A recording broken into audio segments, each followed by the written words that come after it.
आज की शुरुआत हम करते हैं भाषा से। हमारा मुख्य विषय क्या है आज? भाषा। भाषा। अब दोस्तों, भाषा कहते ही आपके दिमाग में आ रहा होगा कि ये भाषा क्या है। भाषा संस्कृत के भाषा संस्कृत शब्द भाष धातु से बना है, जिसका अर्थ है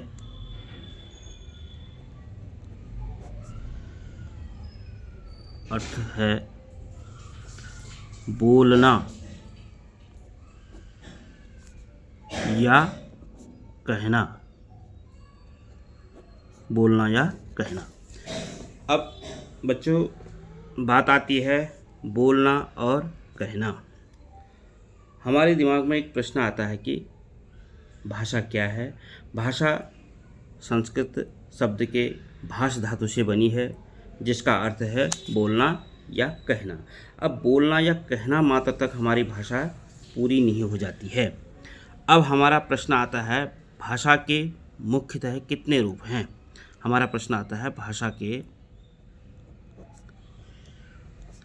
मुख्यतः कितने रूप हैं? कितने रूप हैं? आप जानते होंगे भाषा के कितने रूप हैं। भाषा के मुख्यतः 3 रूप हैं। कितने रूप हैं? 3 रूप। आप जानते होंगे कौन कौन सी। नंबर 1, सांकेतिक भाषा। सांकेतिक भाषा। जब कोई भी व्यक्ति बोलना नहीं जानता था, वह अपने संकेतों के माध्यम से जो है तो भाषा का आदान प्रदान करता था। क्या कहता था? सांकेतिक रूप से भाषा का आदान प्रदान करता था। नंबर 2 आता है कथित या मौखिक रूप। कथित भाषा या कथित मतलब कही गई, मौखिक रूप, मुख द्वारा कही गई मौखिक रूप, मौखिक भाषा। समझ रहे होंगे ना आप?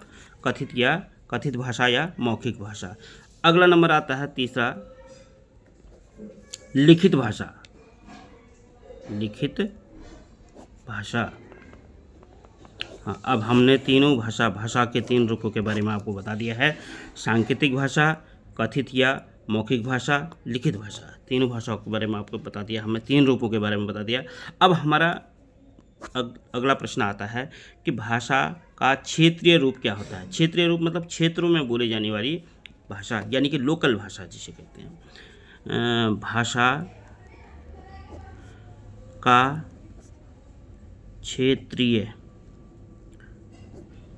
क्षेत्रीय रूप क्या कहलाती है? क्या कहलाती है? क्या कहलाती है? भाषा का क्षेत्रीय रूप क्या कहलाती है? समझ रहे होंगे दोस्तों, ठीक है। अब भाषा का क्षेत्रीय रूप यानी कि क्षेत्र में बोली जाने वाली भाषा, बोली जाने वाले शब्द बोल रहा हूँ ना मैं, बोली जाने वाली भाषा का क्षेत्रीय रूप बोली कहलाता है। क्या कहलाता है? बोली। क्या कहलाता है? बोली। अब हमारा प्रश्न आता है बच्चों, अगर हम बोलना तो हमने सीख लिया, अब हम इन भाषा को कैसे लिखें, किस रूप में लिखें? अब हमारा प्रश्न आता है, भाषा को लिखने के लिए जिस ध्वनि चिन्ह का प्रयोग किया जाता है उसे क्या कहते हैं? भाषा को लिखने के लिए जिन ध्वनि चिन्हों का प्रयोग किया जाता है उसे क्या कहते हैं? उसे लिपि कहते हैं। जिस ध्वनि भाषा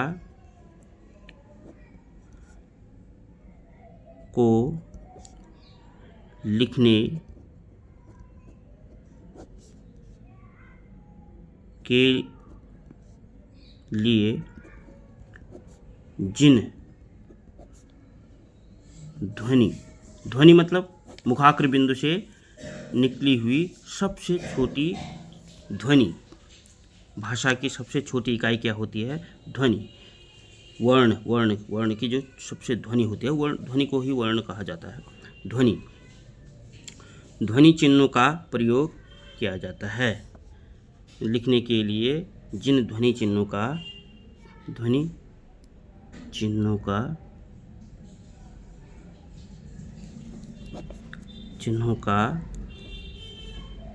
प्रयोग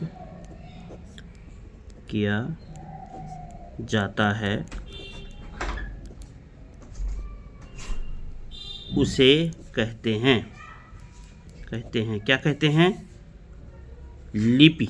क्या कहते हैं बच्चों? लिपि। लिपि कहते हैं। क्या कहते हैं? लिपि। अब हमारा प्रश्न आता है लिपि। ये लिपि क्या होती है? लिपि कौन कौन से प्रकार की होती है? लिपि कई प्रकार की होती है बच्चों, जैसे देवनागरी लिपि। देवनागरी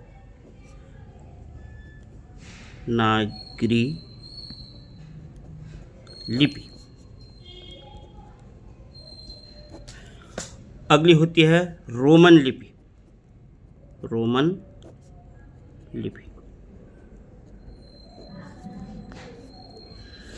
फिर होती है एक फारसी लिपि।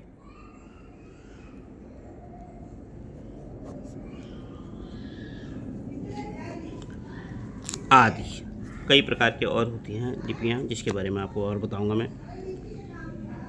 किस भाषा के लिए कौन सी लिपि होती है, महत्वपूर्ण है। हम जो लिपि के बारे में बता रहे हैं, जो हमारी हिंदी भाषा को लिखने के लिए लिपि का प्रयोग किया जाता है, वो देवनागरी लिपि का प्रयोग किया जाता है। बच्चों, अरबी तथा उर्दू के लिए भी एक लिपि होती है, वो होती है फारसी। क्या होती है? फारसी। इसी प्रकार अरबी, उर्दू, अंग्रेजी, संस्कृत, हिंदी, ये सभी भाषाएं हैं, परंतु इनको लिखने के लिए जिन चिन्हों का प्रयोग किया जाता है, उसे क्या कहते हैं? हम लिपि कहते हैं। एक बार और सुन लीजिएगा। अरबी, उर्दू, अंग्रेजी, संस्कृत। लिख के बताता हूँ। अरबी, उर्दू, अंग्रेजी,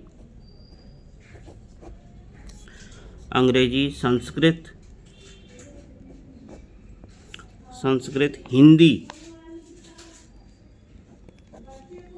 ये सभी भाषाएं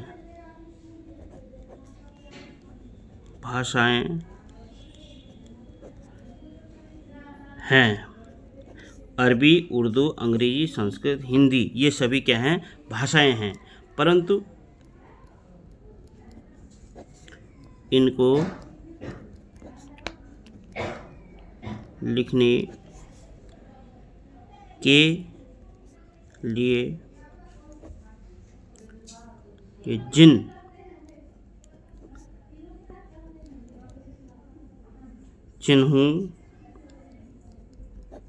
चिन्हों का प्रयोग किया जाता है,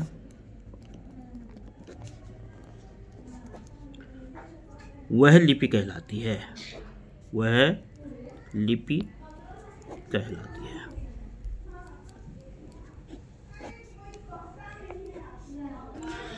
हाँ, अब हमने क्या एक लिपि बताई थी? देवनागरी लिपि, फारसी लिपि, और एक है हमारी रोमन लिपि। बच्चों, अंग्रेजी की लिपि कहलाती है क्या? रोमन लिपि।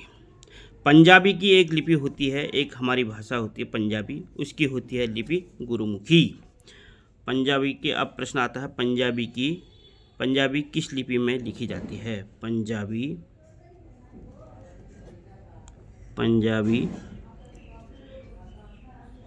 किस लिपि में लिखी जाती है?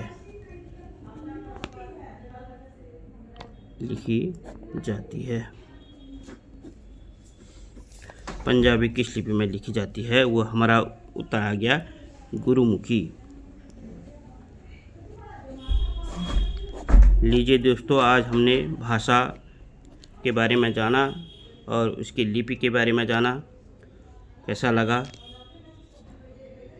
धन्यवाद बताइएगा अपने कमेंट में और मेरे चैनल को सब्सक्राइब कीजिएगा। Thank you.